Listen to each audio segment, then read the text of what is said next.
कधीच नाही चुकणार तुमचे फेवरेट टीव्ही शोज झी5 सोबत, तेही एकदम फ्री। माझा कधीच मोह नव्हता की आदित्य सरांनी मला स्वीकारावं, पण काल जी रात्र तुम्हाला दाखवलीस ती एखाद्या स्वप्नासारखी होती।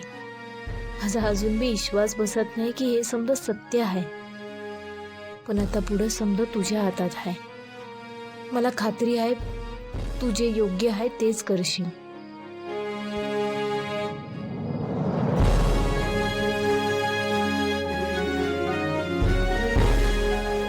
निघायचं?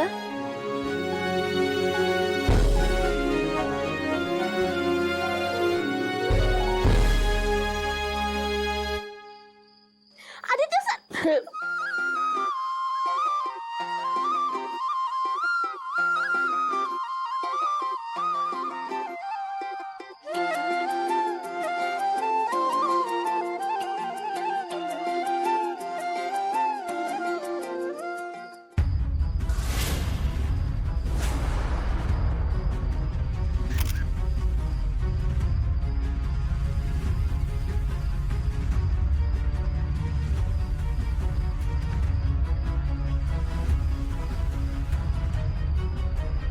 सतत धडपडत असतेस ना?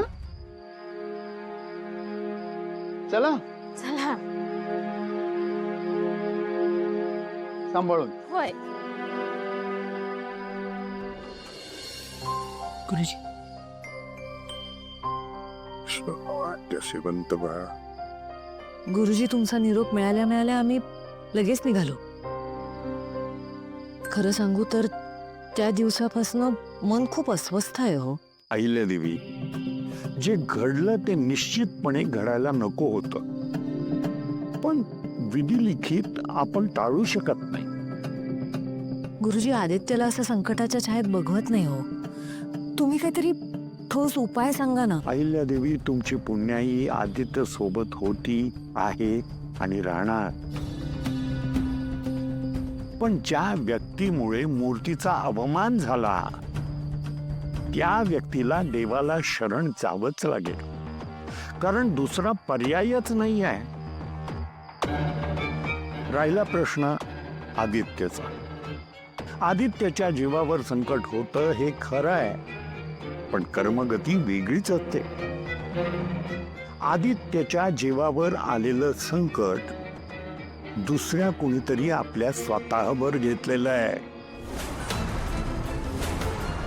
त्यामुळं आदित्यच्या डोक्यावर असलेली मृत्यूची छाया आता दुसऱ्याच्या मस्तकावर आहे।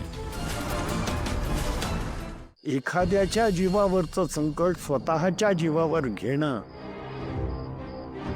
हे फार अवघड आहे। सक्षम माणूस लागतो त्यासाठी।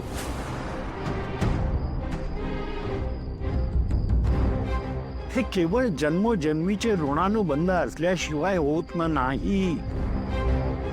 आता आपण एकच करू शकतो, आदित्य आणि ती व्यक्ती यांचं रक्षण कर, अशी आपण परमेश्वराची प्रार्थना करू शकतो।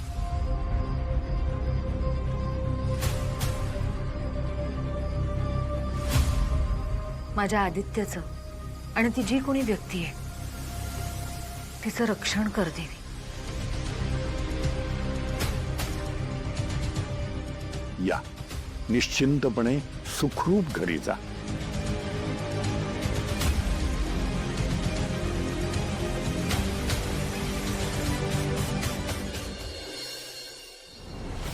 प्रीतम, सावित्री आत्या, हे काय काय झालं? ओरडतोस कशाला? आदित्य बाबा, काही हवंय का तुम्हाला? हो, आई निघाली आहे घरी यायला, आणि मला तिला एक खूप मोठं सरप्राईज द्यायचं आहे। त्यामुळे प्लीज तुम्ही दोघं मिळून अख्खं घर सजवा, असं वाटलं पाहिजे की घरात खूप मोठा काहीतरी उत्सव आहे। माझ्या आयुष्यातला हा खरंच खूप महत्त्वाचा दिवस आहे। मी माझ्या मनातलं सगळं आईला सांगणार आहे।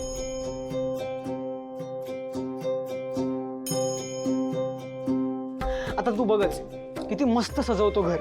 हा, आदित्य बाबा, मी पण अहिल्या मॅडमचा सगळा आवडता स्वयंपाक करते हा. ओके. हो, सावित्री आत्या.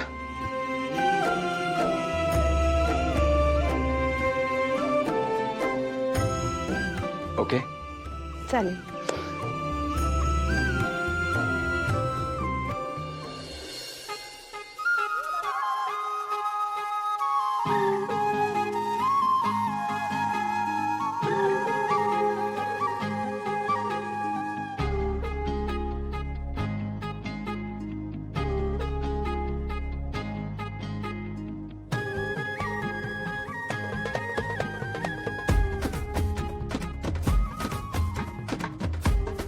थांब.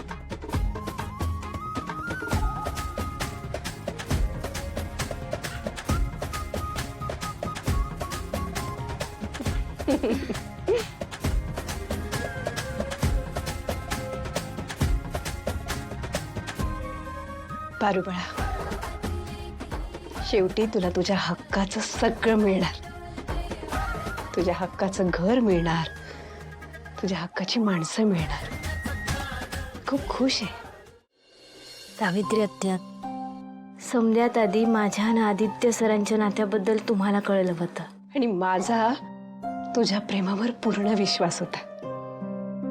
काय वाटेल ते झालं तरी तुला तुझं प्रेम मिळणार याची खात्री होती माझी. आत्या, तुम्ही मला साथ दिलीत म्हणून मी आज इथपर्यंत पोहोचू शकले.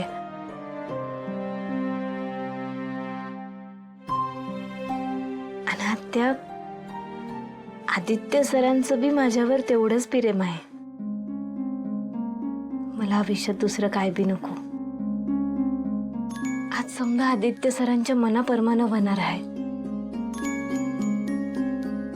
पण आत्या, आज देवी आईंना ते समजा सांगणार आहेत याची भीती वाटते मला.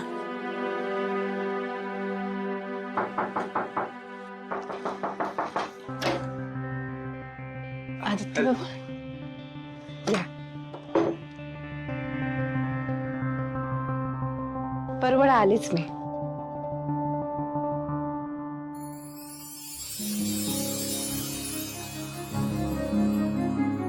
छान दिसतेस. पण चेहऱ्यावर 12 का वाजलेत? पारू, खूप छान सुरुवात झाली आपली. ही काळजी कसली आहे चेहऱ्यावर? आदित्य सर, मला भीती वाटतेय. कशाची? तुम्हाला गमावून बसते का काय असं वाटतंय. पारू, मी इथे आईला सगळं सांगून कायमस्वरूपी तुला घरात आणण्याचा विचार करतोय आणि तू इथे गमावण्याची भाषा करतेस. आदित्य सर, देवी आईने आपलं नातं नाही स्वीकारलं तर? अरे यार, तू आणि प्रीतम असे निगेटिव्ह विचार का करता ग? कारण परिस्थितीच तशी आहे. हे बघा, तुमच्या लक्षात आहे ना, तुम्ही मला वचन दिलं आहे की देवी आई आणि माझ्यामध्ये निवड करायची वेळ आली तर तुम्ही न विचार करता देवी आईंची निवड कराल. ती वेळच येणार नाही. पारू, विश्वास ठेव माझ्यावर यार. आणि मनात कुठलेही निगेटिव्ह विचार आणू नकोस.